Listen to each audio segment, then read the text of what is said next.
Evangelho de Marcos, capítulo de número 5, versículo de número 21 em diante. Evangelho de Marcos, capítulo de número 5, versículo de número 21. Diz assim a palavra do nosso Deus. Tendo Jesus voltado do barco para o outro lado, afluiu para ele uma grande multidão, e ele estava junto do mar.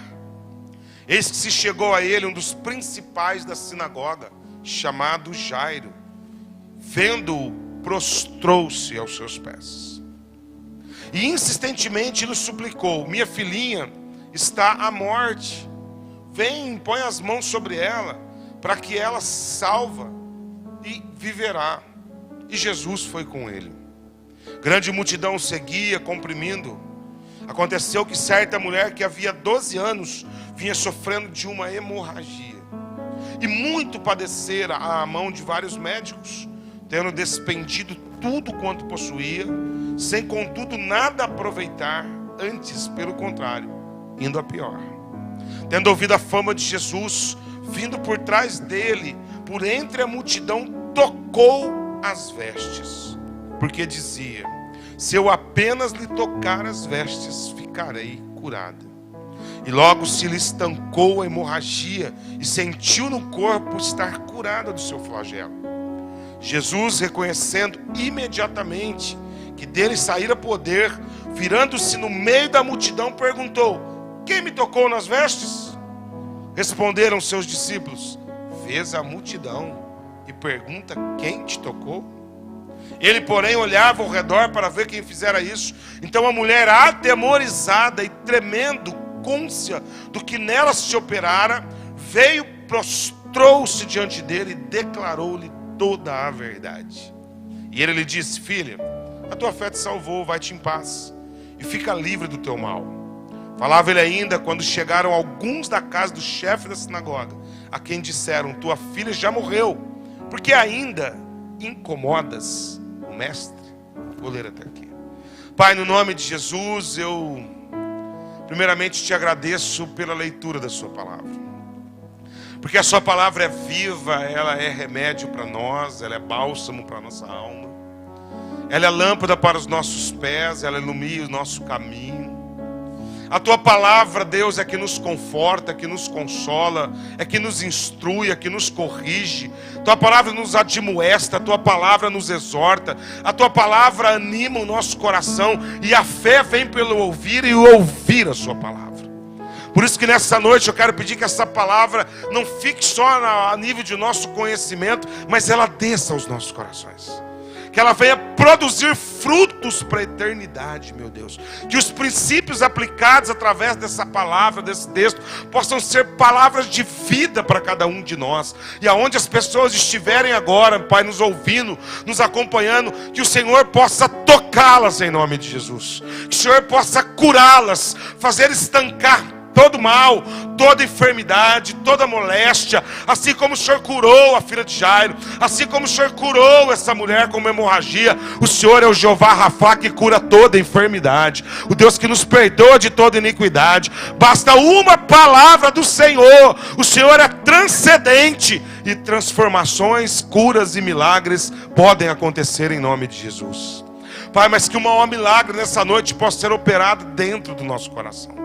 Que o maior milagre possa ser operado, Deus, e nós convertermos verdadeiramente ao teu evangelho, a conhecer ao Senhor de verdade, a sermos transformados e impactados pela tua palavra nessa noite. Espírito Santo de Deus, de modo específico eu quero te pedir algo, que o Senhor faça dessa palavra rema para nós nessa noite, uma palavra específica para esse momento específico, para essa situação específica, e que venha nos calentar, alentar o coração, para poder permanecermos e prosseguir no Senhor, em nome de Jesus.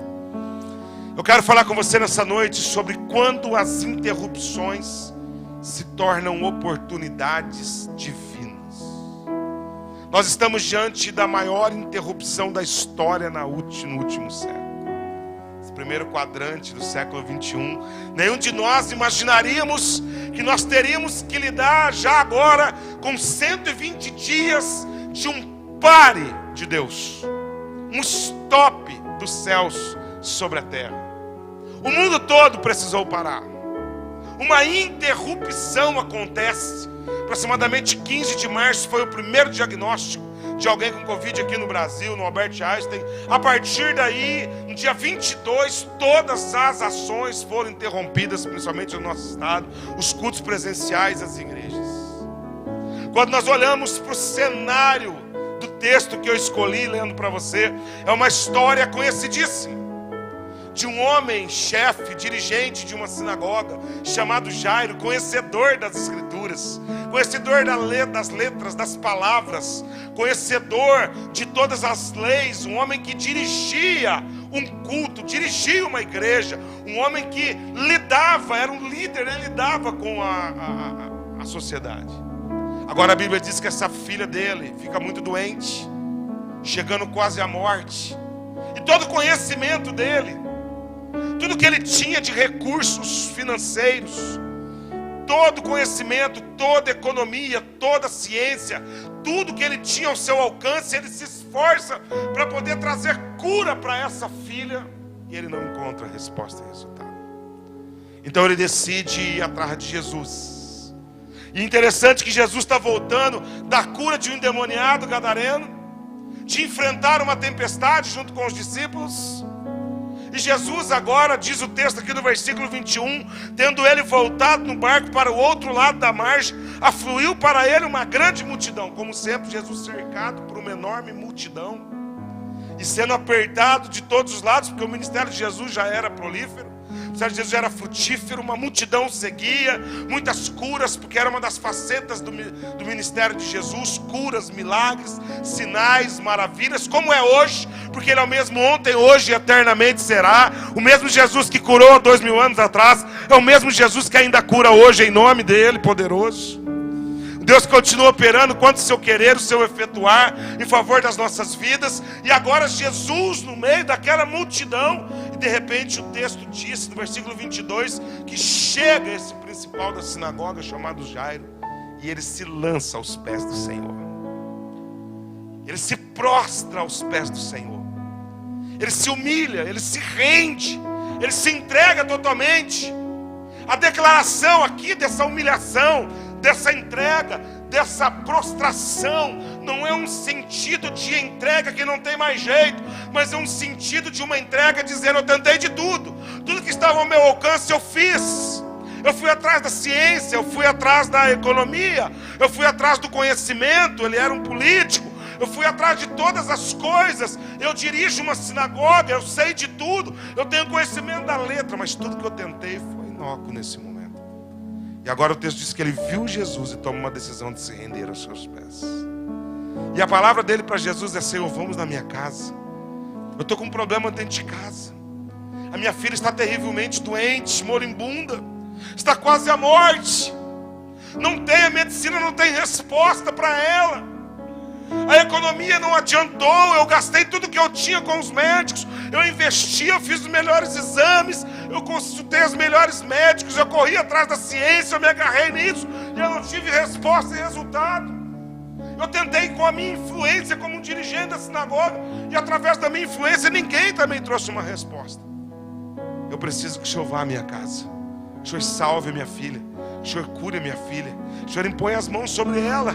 Só o Senhor tem essas respostas, só o Senhor tem essas soluções nesse momento. Interessante que no versículo 24 a Bíblia diz que Jesus foi com ele. Até aqui está tudo bem. Até aqui a história era como a minha e a sua. Todos os domingos, todas as semanas, todos os dias, nós íamos até Jesus, nós buscamos Jesus, nós dependemos de Jesus, acreditamos em Jesus, conhecemos a Jesus, corremos atrás da economia, corremos atrás da ciência, corremos atrás da política, buscamos soluções aqui, buscamos soluções até lá. Até aqui está tudo bem, ele está do lado de Jesus. Possivelmente nessa trajetória, Jesus está perguntando para ele como que ela adoeceu, o que está acontecendo. Jesus está deixando uma multidão e está indo especificamente à casa de Jairo. Mas de repente o texto diz que tem uma interrupção na história. De repente o texto diz para nós que uma grande multidão o seguia, e uma grande multidão o comprimia, e uma certa mulher, diz o texto, que já há 12 anos estava sofrendo. E ela dizia para ela mesma: eu já tentei de tudo. Eu gastei tudo que eu tinha, eu fui nos médicos, eu fui atrás da ciência, eu fui atrás das minhas economias, eu fui atrás de todo mundo para me ajudar. Ninguém trouxe resposta. Faz 12 anos que eu tenho uma hemorragia que não sara, uma enfermidade que não tem cura, um problema insolúvel diante da medicina, da ciência, onde a economia não traz resultados e soluções. Se eu somente tocar nas vestes de Jesus, se eu me aproximar dele, se eu chegar perto dele, se eu me prostrar aos pés dele, se eu buscá-lo, se eu tocá-lo, eu serei curado. E assim ela fez. Ela não se limitou à multidão, ela não se limitou a todas as crises que ela atravessava no momento de rejeição, porque ela era tida como imunda pelo seu fluxo, ela era proibida de caminhar perto das pessoas. E agora o texto diz que pela parte de trás de Jesus, ela se joga, se lança lá no chão e toca na orla das vestes de Jesus, lá na parte mais baixa. E a Bíblia diz que instantaneamente, no meio de uma multidão, homens, mulheres, crianças, todo mundo pressionando Jesus e tocando em Jesus, Jesus para e fala: alguém me tocou.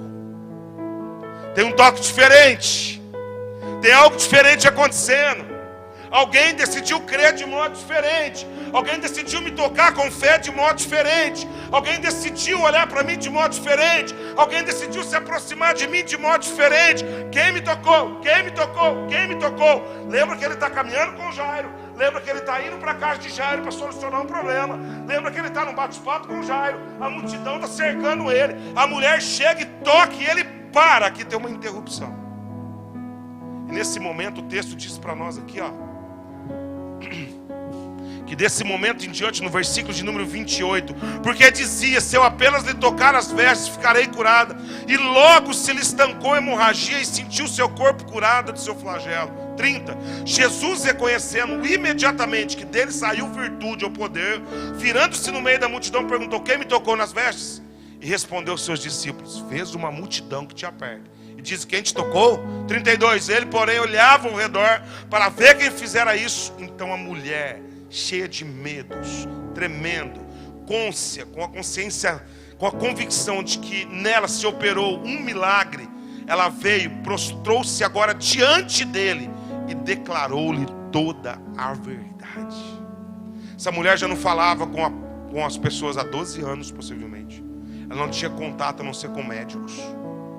Ela era discriminada, rejeitada, abandonada, deixada de lado, tida como imunda, uma crise emocional, uma crise profunda de alma, possivelmente, além da sua doença, do seu flagelo, além da hemorragia, além das dores, além de ter gasto tudo com os médicos, como diz o texto, então, possivelmente financeiramente ela já estava comprometida, e agora ela começa a abrir o coração para Jesus e contar toda essa experiência dela para Jesus.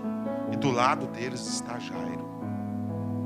A trajetória de Jesus foi interrompida. A caminhada de Jesus com Jairo até a casa para curar e salvar a menina agora foi interrompida. No entanto, que o texto aponta para nós que ela está logo abrindo para Jesus, falando com Jesus. Imagina uma mulher de 12 anos sem falar, gente. O tanto de assunto que tinha. E abrindo e contando para Jesus, porque Jesus para, Jesus dá atenção a ela, Jesus abre o coração a ela. Quem me tocou, eu quero saber quem é. E a Bíblia diz que Jesus ficou observando, esperando no meio de uma multidão quem se achegasse curado. Imagine. E agora ela se apresenta e diz: sou eu. Fui curado nesse momento porque decidi tocar no Senhor de um modo diferente. E começa a conversar com Jesus. De repente, no versículo 35 diz assim, ó: falava Jesus ainda com a mulher, quando chegaram alguns à sua casa do chefe da sinagoga, a quem dissera: tua filha já morreu, por que ainda incomodas o mestre? Aquela interrupção fez com que a morte chegasse na casa de Jairo. Chega agora os secretários de Jairo e diz: Jairo, para, sabe o que está acontecendo agora nesse período? Tudo lá na sua casa tumultuou, a menina morreu.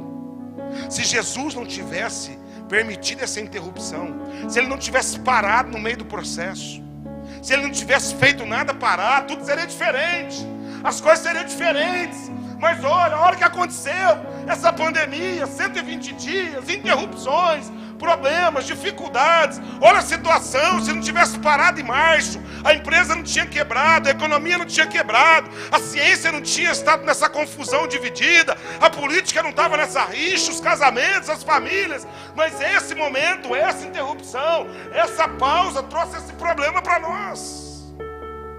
Muitos estão vivendo assim.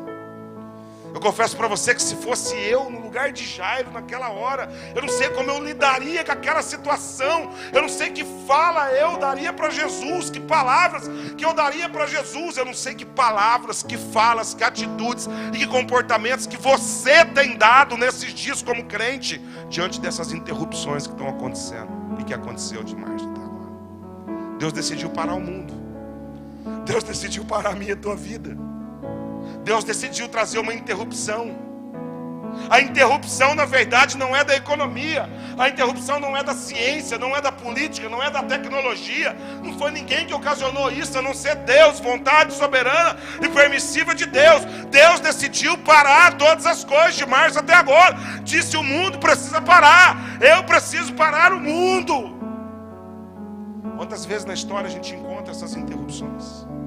E quando isso aconteceu, você vai estudar na Bíblia, você vai ver que Deus estava resetando o mundo, formatando o mundo, dando uma nova chance para o seu povo, dando uma nova oportunidade para o seu povo, dando uma nova oportunidade para a humanidade. E quando nós não fazemos essas leituras, quando nós não discernirmos essas interrupções que vêm do céu para a terra, de Deus para nós, nós comprometemos a nossa caminhada com Jesus. Jairo podia desviar ali, Jairo podia ter abandonado, esfriado na fé, nem acompanhar os cultos online mais, não orar mais, não quero mais saber de Jesus. Afinal de contas, Ele me deixou. Essa interrupção prejudicou minha vida. Jesus está brincando conosco. Aonde Deus está agora? Nós somos filhos amados de Deus. Por que eu estou passando por isso? Por que está acontecendo isso na minha casa? Por que está acontecendo na empresa? Por que está acontecendo na minha cidade? Por quê? E a gente entra nessas crises interessantes que quando chega a notícia, Jesus agora tira os olhares da mulher, tira o foco dela e coloca o foco em Jairo. E Jesus olha para Jairo e diz assim, ó, versículo 35. Falava ele ainda quando chegou alguns dos chefes da casa da sinagoga, quem dissera: tua filha morreu, não incomodes mais o mestre. 36. Mas Jesus, sem acudir a tais palavras, disse assim ao chefe da sinagoga: não tenha medo dessas más notícias e dessas interrupções, creia somente.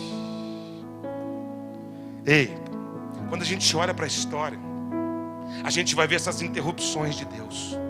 Até porque eu e você estávamos numa frenesi na vida, numa correria desenfreada sem limite, indo de um lugar nenhum para lugar nenhum outro. Não sabíamos aonde estávamos, o que queríamos, o que estávamos fazendo. A nossa vida estava cheia de um vazio existencial que só Deus, através dessas interrupções, pode vir preencher o meu e teu coração. Nós estávamos vivendo a geração dos supérfluos, das conquistas que só tinham preços e não valores, dos acúmulos. E o que importava para nós era ter o controle de todas as coisas. Até porque nós temos uma crise quando eu não controlo a situação. O estado de inoperância, de impotência, de eu ter perdido o controle da situação, me faz fraco, me faz alguém onde a justiça própria não impera mais, onde não é pelo meu mérito, não é pelo que eu conheço, não é pelo que eu possuo ou me possui, não é pelo que eu tenho, não é pelo que eu conquistei, não é pela força do meu conhecimento, da minha sabedoria, do meu entendimento. Até porque nós temos esses controles nas mãos e Deus decidiu tirar o controle remoto da nossa mão. Ele fez isso quando Ele interrompeu a história da humanidade lá em Noé. A Bíblia diz que o mundo estava de mal a pior. A Bíblia diz que as pessoas, elas não se preocupavam, não tinham temor a Deus. Elas amavam coisas ao lugar de pessoas. O era importante ter e não ser. E agora Deus começa a levantar um homem justo e íntegro chamado Noé, diante de toda aquela geração que Deus achou graça no seu coração. E disse: Noé, começa a pregoar a verdade. Eu vou destruir o mundo, eu vou interromper a história. Se eles se arrependerem, eu mudo o cenário. Mais de 100 anos Noé pregando a verdade. E o povo casando, dando em casamento, brigando, fazendo festa, fazendo confusão, não usava máscara. Ia para todo lugar, fazia o que queria, não acreditava. Até porque, desde os tempos remotos, e principalmente nos dias de hoje, o mundo se organizou sob um tripé: a economia, a ciência e a política, e deixaram Deus de lado. Isso vem desde o iluminismo.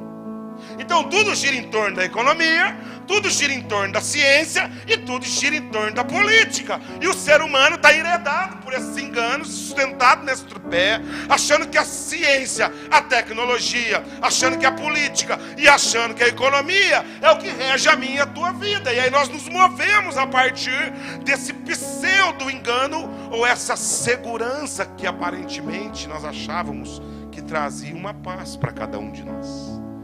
E assim o povo estava na época de Noé, quando de repente, depois de mais de 100 anos, apregoando para o povo mudar de vida, para o povo se arrepender, para o povo discernir o tempo, fazer uma leitura do tempo, entender o que está acontecendo nesses 120 dias, mudar a postura, comportamento, converter de verdade, revelar realmente a intenção do coração de Deus no seu coração. Deus chega para Noé e fala: fecha a porta da arca, coloca a tua família lá dentro. 7 casais de animais puros, 2 casais de animais impuros. Chega, eu vou resetar a terra. E aquela interrupção custou a vida da humanidade. E não parou por aí. Nós vamos enxergar na Bíblia, por exemplo, o Saulo de Tarso, quando numa estrada de Damasco, um conhecedor das letras e das escrituras, alguém catedrático, alguém que foi instruído aos pés de rabinos conhecedores da verdade, da essência de Deus, aquele que foi direcionado desde pequenininho nas sinagogas, um religioso de carteirinha, um fariseu, legalista pelas leis, que perseguia cristãos, que nunca tinha tido uma experiência com Jesus. Em Atos 9, numa estrada chamada Damasco, veio uma interrupção de Deus na vida dele.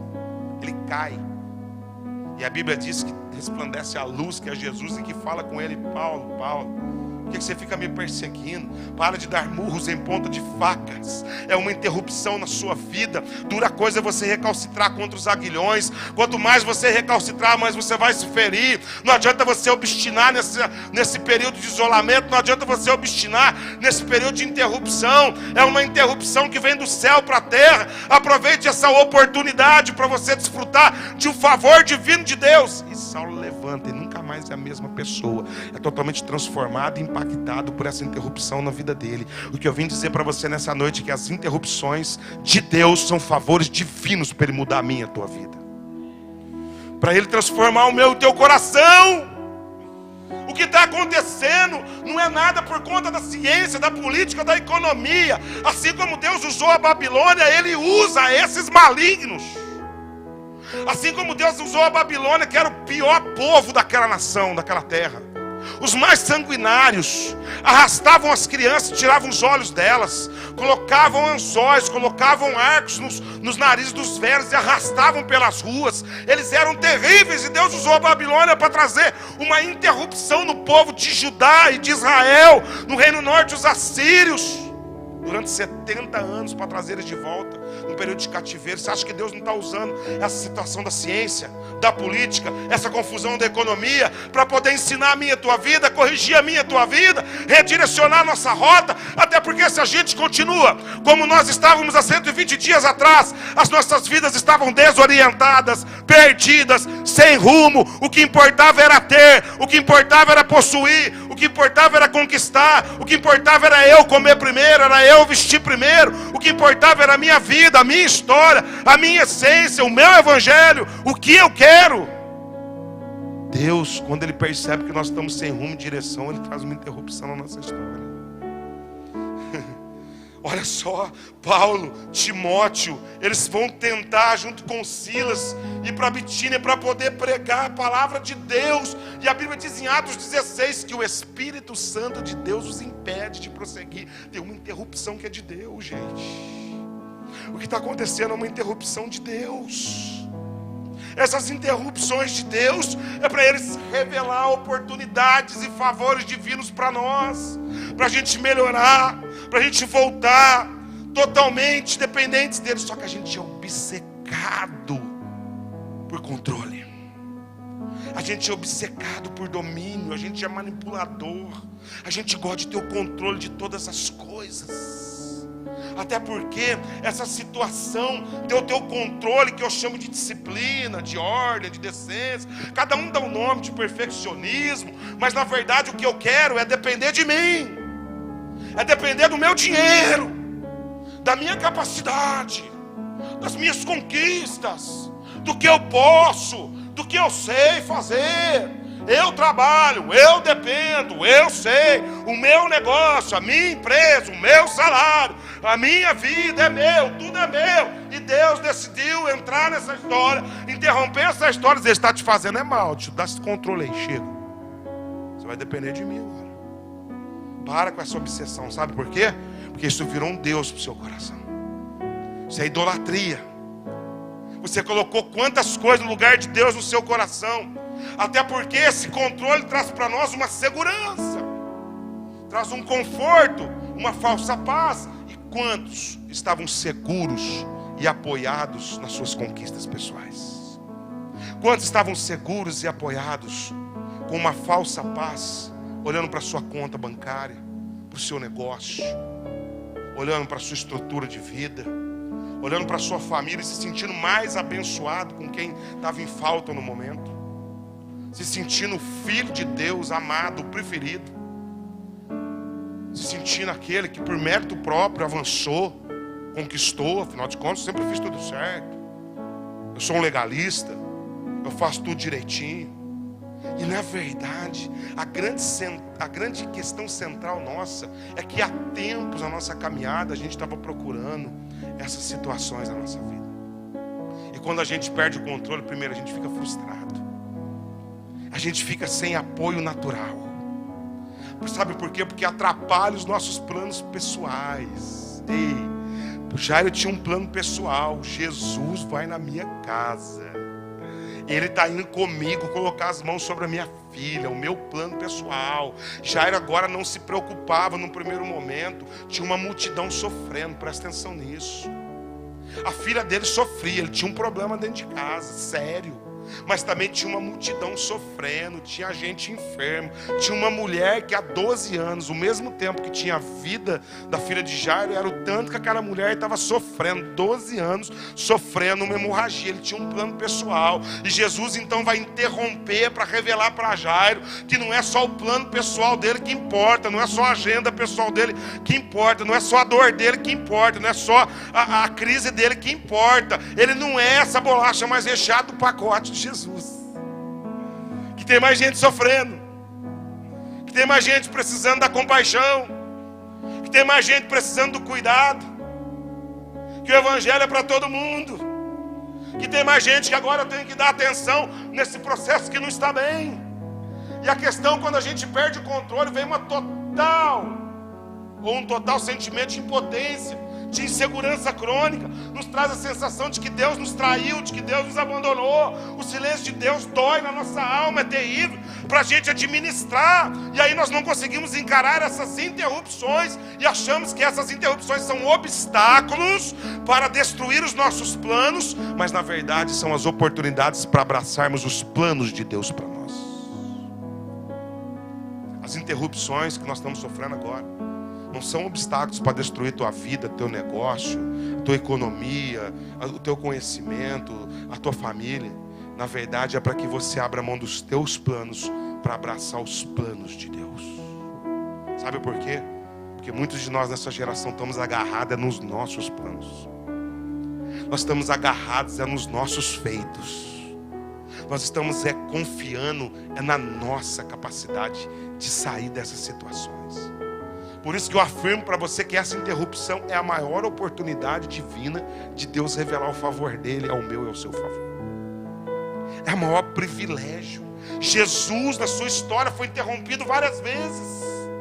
Na trajetória de 3 anos ministeriais, quantas coisas foram acontecendo com Jesus, ele foi sendo provado nessa caminhada, e interrupções aconteceram, e sabe como ele lidou com as interrupções? Ele não ficou chateado, ele não ficou zangado, ele não ficou frustrado. Antes, ele aproveitou cada interrupção dessa na história, para que ele pudesse agora derramar essa vida dele, esse momento da interrupção, por compaixão na vida do próximo. Jesus no Getsemane foi uma interrupção, antes da cruz. Jesus traído por Judas, uma outra interrupção. Jesus injustiçado, acusado, outra interrupção. Mas nada fez ele parar, nada fez ele desistir, nada fez ele retroagir no processo. Pelo contrário, cada não que ele tomava, cada porta fechada na vida dele, cada interrupção que acontecia, ele entendia um plano maior de Deus e abraçava o plano maior de Deus e nunca desistiu. Por isso que a obra da cruz do Calvário foi de sobremodo excelente, porque ele não desistiu, porque ele entendia que cada interrupção era uma oportunidade divina, era um favor divino de Deus. Quando João Batista, em Mateus 14, narra isso, foi sendo decapitado, ele sabe da notícia, ele era primo de João Batista. Aquilo entristece o coração, porque o ministério de João Batista, você conhece, foi interceptado agora, para que o de Jesus começasse. Então tem uma interrupção. Ele vai para um barco, lugar isolado, aquietar a alma, abrir o coração. O texto diz que quando ele chega e vê uma grande multidão na outra margem, aguardando ele, veja só, ele não estava bem emocionalmente, estava lidando com a perca de alguém querido, mas naquele momento, aquela interrupção não parou a vida dele, não fez ele desistir da missão e do chamado e do propósito. Pelo contrário, ele desembocou agora compaixão. A Bíblia diz que ele viu o povo e teve compaixão do povo. Quantas coisas já parou aí você nesse caminho? Durante esse tempo de interrupção, quantas crises estão aí no seu coração? Quantas coisas que eram para ter te levado para mais perto de Deus e te afastou mais? Era para ter aquecido a sua fé e te esfriou. Era para que você pudesse se aproximar do Senhor, e você está aí, cheio de crise existencial no seu coração. E de repente, a gente olha para a situação e fala: não, eu já tenho problema demais, como que agora eu vou exercer compaixão na vida do outro? Irmãos, triste que eu vou te dizer, estatística, mas o que tem de gente egoísta ainda hoje, depois de 120 dias de interrupção sem entender nada, você não tem noção. O que tem de gente com picuinha, brigando por nada, discutindo com nada, arrazoando a casa, a família, trazendo mais crise, mais dores, mais confusões. Gente que não está fazendo uma leitura dessa interrupção, que não consegue aproveitar ao máximo essa oportunidade. Até porque a tua vida só vai encontrar sentido na vida do outro, quando você derrama a tua vida na vida do outro, quando você despeja a tua vida na vida do outro, quando você tem compaixão de quem está com você nessa situação. Compaixão é ter paixão com o coração em relação à dor do outro, quando você se coloca no lugar do outro, quando você desemboca a prática da tua vida cristã na vida do outro, quando você abre mão da frustração que a interrupção traz, que você perdeu o controle, e o sentido agora é servir o outro, amar o outro, favorecer o outro, ajudar o outro, em detrimento ao outro. Você começa a encontrar sentido da interrupção, você começa a encontrar propósito na vida. Outra coisa que a gente tem que aprender é que interrupções fazem parte da vida real. Interrupções são planos da vida real. A maioria das pessoas acham que as interrupções atrapalham a minha vida real. Não, esses 120 dias só me atrapalhou. Atrapalhou o quê? Atrapalhou você consumir mais? Atrapalhou você correr mais? Atrapalhou você ficar mais distante dos teus filhos? Atrapalhou você ficar menos tempo na sua casa? Essas interrupções que aconteceram, estão acontecendo, só favoreceu nós nos tornarmos pessoas melhores.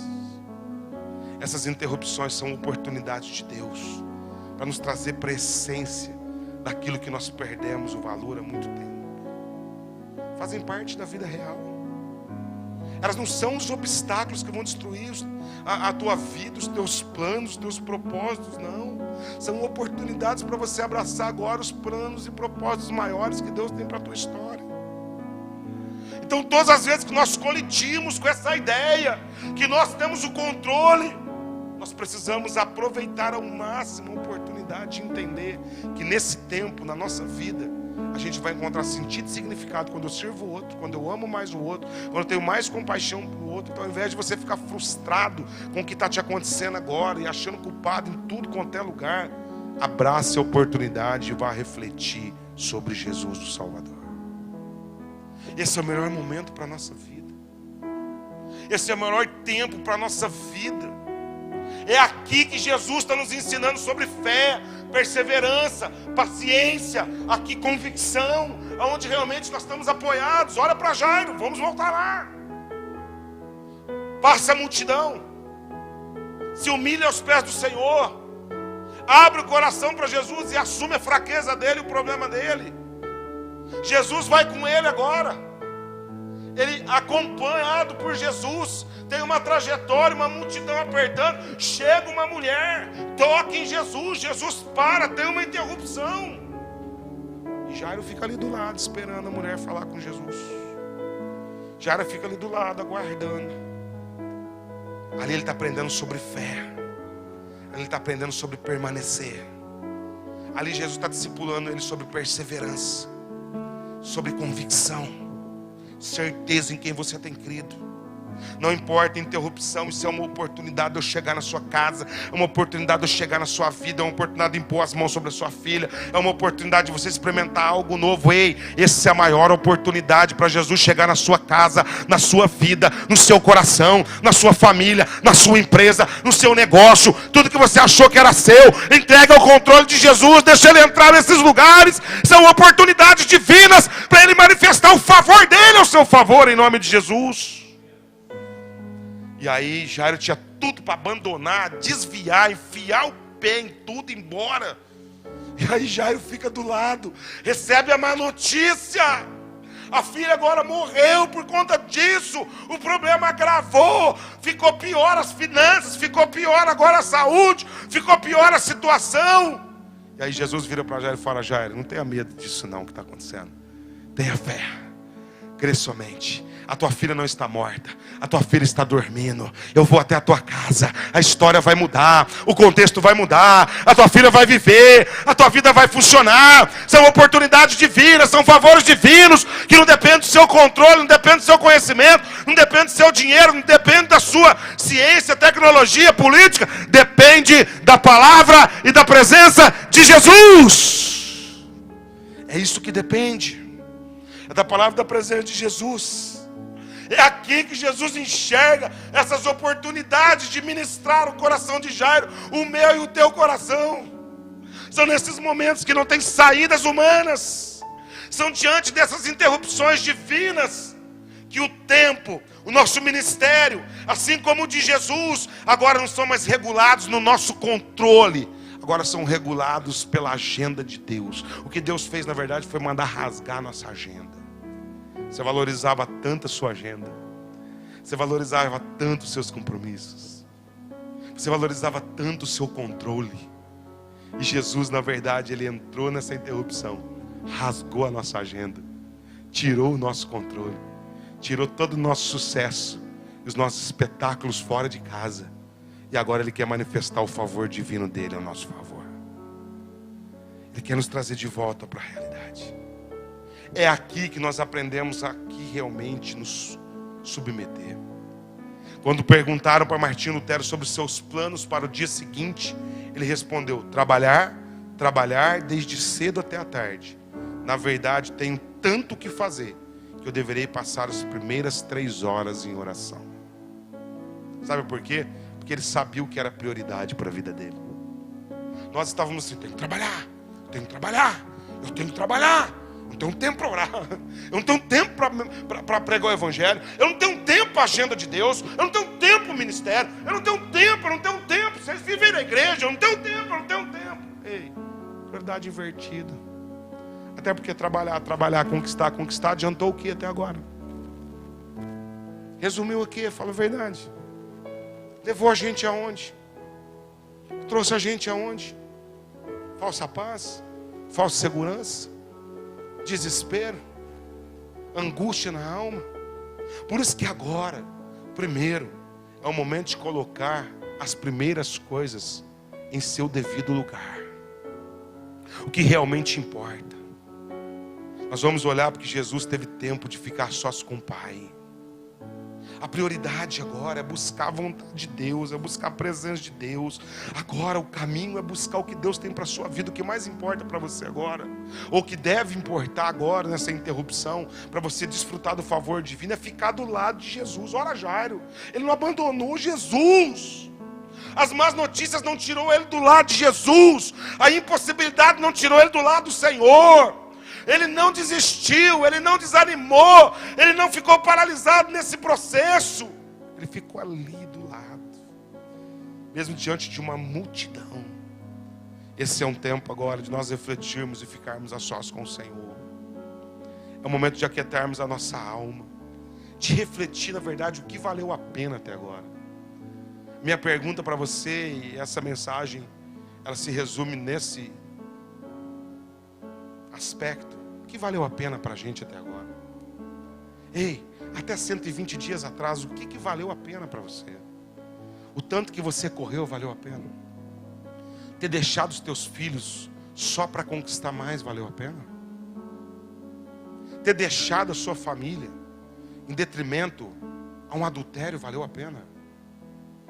Ter deixado o seu casamento, ter deixado os seus filhos em detrimento a sucesso, a fama, a conforto, valeu a pena?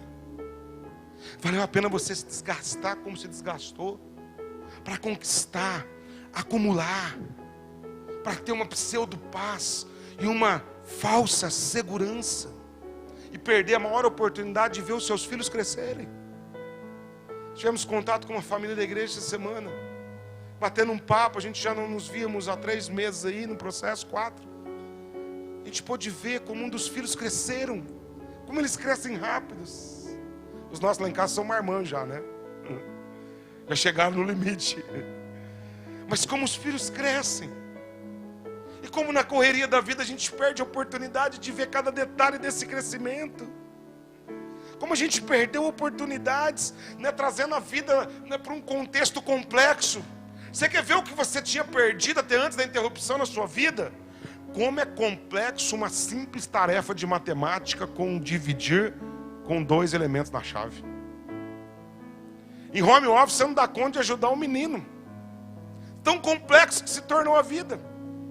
Perdemos a prática, até porque faz muito tempo que a gente não estuda, né, gente? É complexo uma tarefa de matemática. E de português, então, quando eles vêm com aquelas perguntas de gramática. E química, através da tabela periódica. E nós vamos perdendo essas coisas da vida. Até porque você só chegava em casa no final do mês, que pagava a conta da escola, e cobrava, e cobrava, e cobrava. E a gente perdeu a oportunidade de acompanhar o processo. O que precisamos aprender com essas interrupções dos céus, que são oportunidades divinas? Primeiro, o que é realmente essencial na vida. O que é essencial para você daqui em diante? Porque nós nunca mais vamos ser as mesmas pessoas. Nós nunca mais podemos ter os mesmos comportamentos que tínhamos. Nós nunca mais vamos poder agir como nós agimos. Pena que muita gente não entendeu isso ainda. Muita gente não está entendendo esse tempo de interrupção. E uma hora essa porta dessa arca vai fechar. E a gente vai perdendo as oportunidades. Sobre a questão do tanto que nós lutamos e nos esforçamos por coisas supérfluas. Coisas que só têm preço. Que os nossos antepassados nem se preocupavam. Você percebeu como a nossa vida era vazia, vã? Como a gente correu atrás do vento, como diz Salomão em Eclesiastes. Como a gente só queria adquirir, possuir, ter, dar soco como no ar. Alguém disse que a vida moderna transformou as pessoas em sombras ansiosas e desprovidas de amor, compaixão e piedade. Sombras ansiosas, desesperadas.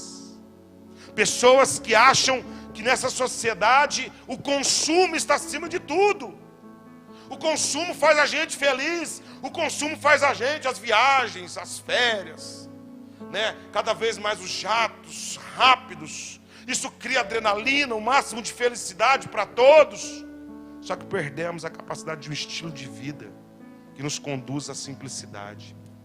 Então o mundo moderno nos deixou ansiosos, vulneráveis ao prazer, à desintegração do casamento, da família, da cultura, da sociedade. Isso é desastroso para as pessoas.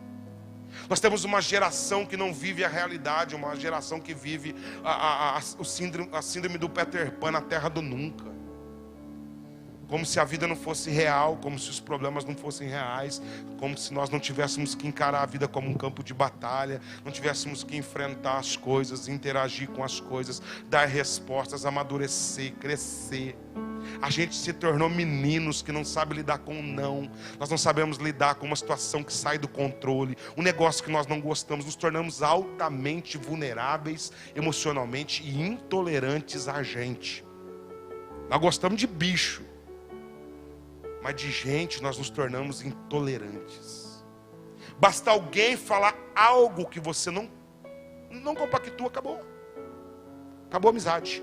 Bloqueei você. Chega. Exclui, acabou. A gente tornou menino demais. A gente não lida com os diferentes mais. A gente não lida com aqueles que contradizem a gente mais. A gente não lida com as coisas simples de um relacionamento que sai do controle. Uma situação que já não está legal para mim, a gente perdeu a capacidade de amar quem nos magoa, amar quem nos ofende, amar quem nos persegue. A gente perdeu essas coisas. Sabe por quê? Tudo é em detrimento do meu controle. Se não tiver debaixo do meu controle, se não tiver do meu jeito, se não tiver como eu quero que seja, não funciona.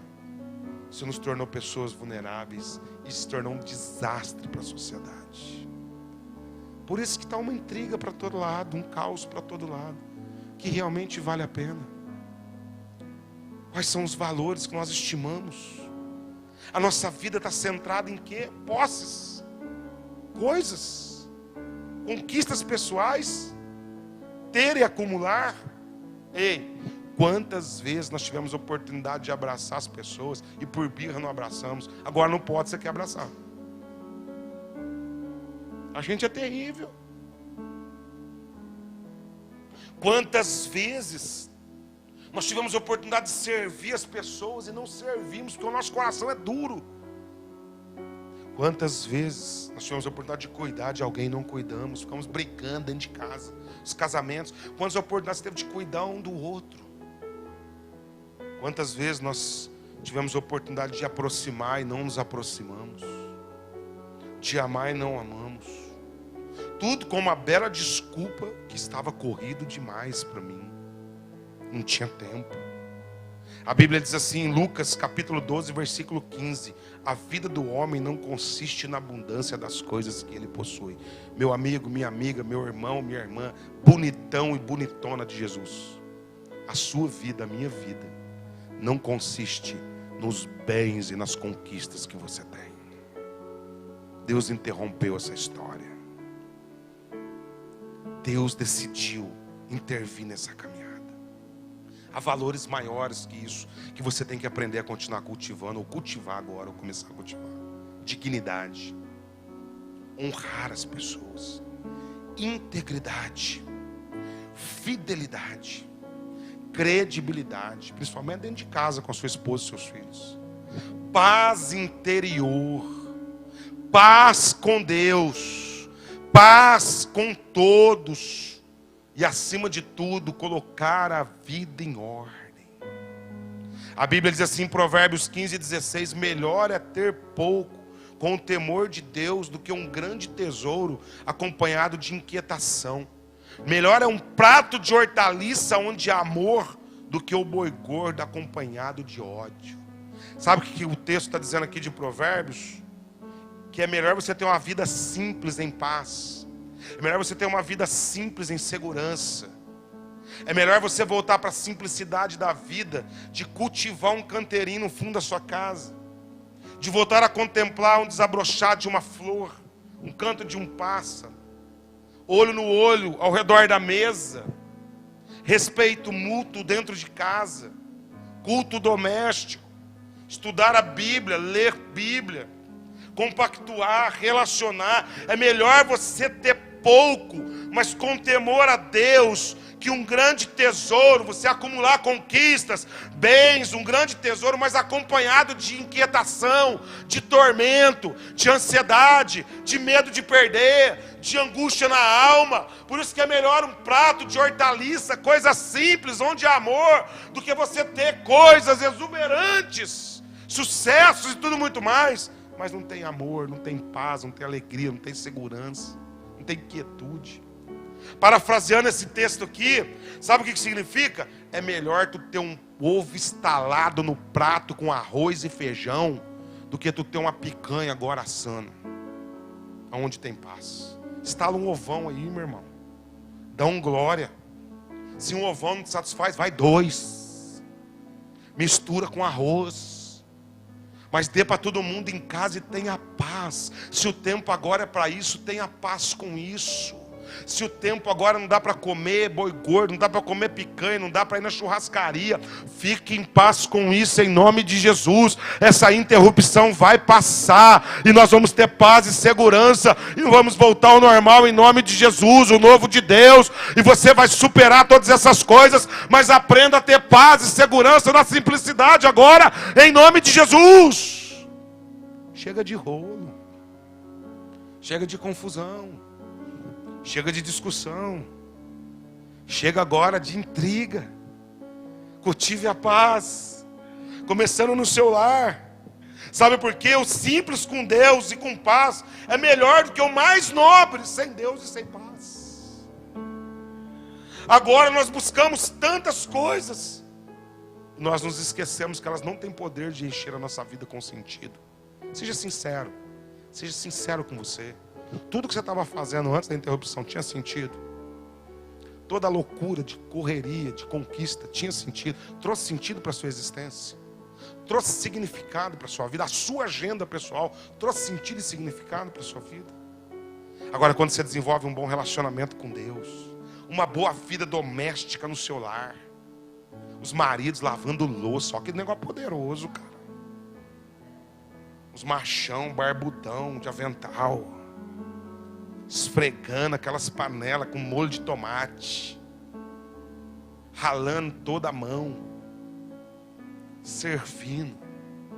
Olha só, todo mundo dentro de casa, ao redor da mesa, junto com os filhos, abrindo o coração. Não há dinheiro que pague essa boa comunhão.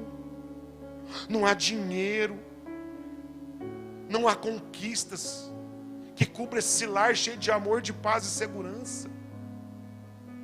Não tem coisa melhor nesse momento. Não tem algo mais valioso que a paz com Deus. A certeza de você estar acertado com Ele. Que se você continuar vivo, Jesus está com você. Se tu partir, tu está com Ele. Até porque se você não estiver preparado para morrer, você nunca experimentou a vida de Jesus. Se você não estiver pronto para partir, você nunca teve Jesus no seu coração. Porque o nosso morrer é isso mesmo, é Cristo. O nosso viver é lucro. Nós estamos no lucro aqui mais um dia, vamos desfrutar. Enquanto Ele nos dá essa oportunidade. Paulo é esse defensor que perde tudo, mas não perde o amor a Jesus. Não perde o amor a Cristo, ao chamado, à missão. Ele vai perder a vida, mas ele vai declarar assim, 2 Timóteo 1,12. Eu sei em quem tenho crido. Estou bem certo de que Ele é poderoso para guardar o meu depósito até aquele dia.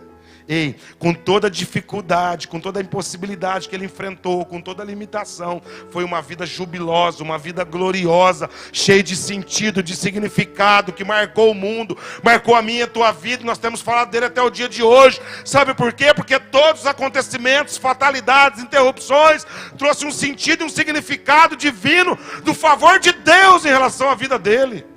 Ele encontrou sentido, por um motivo simples: o comprometimento que ele tinha de vida com Jesus.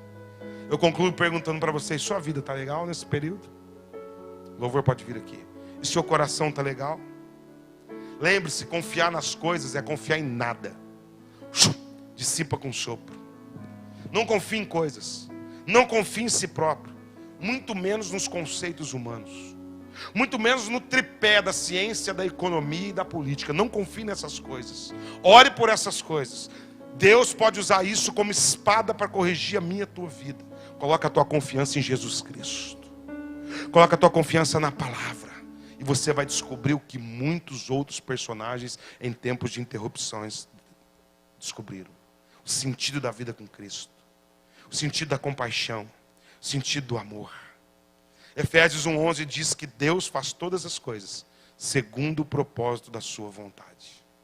Tudo que está acontecendo é segundo o propósito da vontade do Senhor. Nós vamos entoar o cântico na primeira parte. E para mim esse culto é um culto de introspecção. É um culto da gente discernir que essa interrupção que está acontecendo nada mais é que aí eu abrir mão dos meus planos pessoais e abraçar o plano de Deus perfeito para a minha vida. Eu aprender sobre fé, perseverança, amor, longanimidade. Eu aprender sobre permanecer. Jairo permaneceu. Deus fala, não tenha medo, crê somente. A Bíblia diz, vamos concluir lá. No versículo 36. Mas Jesus, sem acudir tais palavras, disse assim ao chefe da sinagoga, não tenha medo não, crê somente. Contudo, não permitiu que alguém o acompanhasse, senão Pedro, o irmão de Tiago e João. Chegando à casa do chefe da sinagoga, viu Jesus ao alvoroço. Todos estavam chorando. Os que pranteavam muito. Ao entrar, ele disse, por que estáis em alvoroço e chorais? A criança não está morta, a criança está dormindo. E riram-se dele. Tendo ele, porém, mandado sair a todos, tomou o pai e a mãe da criança, e os que vieram com ele, e entrou onde ele estava. Tomando-o pela mão, disse, Talita cumi, que quer dizer, menina, eu te digo, levanta-te. Imediatamente a menina se levantou, pôs-se a andar, pois tinha 12 anos. Então ficaram todos sobremodo admirados. Jesus ordenou-lhes expressamente que ninguém soubesse, e mandou que dessem de comer a menina. Ou seja, vida que segue. A interrupção dos céus não atrapalhou o favor divino em relação à vida de Jairo. Sabe por quê? Porque ele discerniu o tempo, que aquilo era Deus. Ei, ou você e eu discernimos esse tempo, que é Deus, e damos essa resposta que Deus precisa, de colocar as primeiras coisas no seu devido lugar, de refletir o que realmente vale a pena, ou a gente vai continuar um sofrimento, vulnerável, angustiado, sem se preocupar com a vida do outro, sem valorizar as coisas do reino de Deus. Coloque o reino de Deus acima do seu reino. Busque o reino de Deus acima das suas prioridades. Todos os supérfluos lhe serão acrescentados. Vem de brinde, mas o reino de Deus em primeiro lugar. Que Deus nos ajude. Eu quero pedir com que você agora feche teus olhos aí onde você está. Abra o seu coração. Eu queria que você, no tempo que o cântico foi ministrado, se tivesse uma introspecção no seu coração.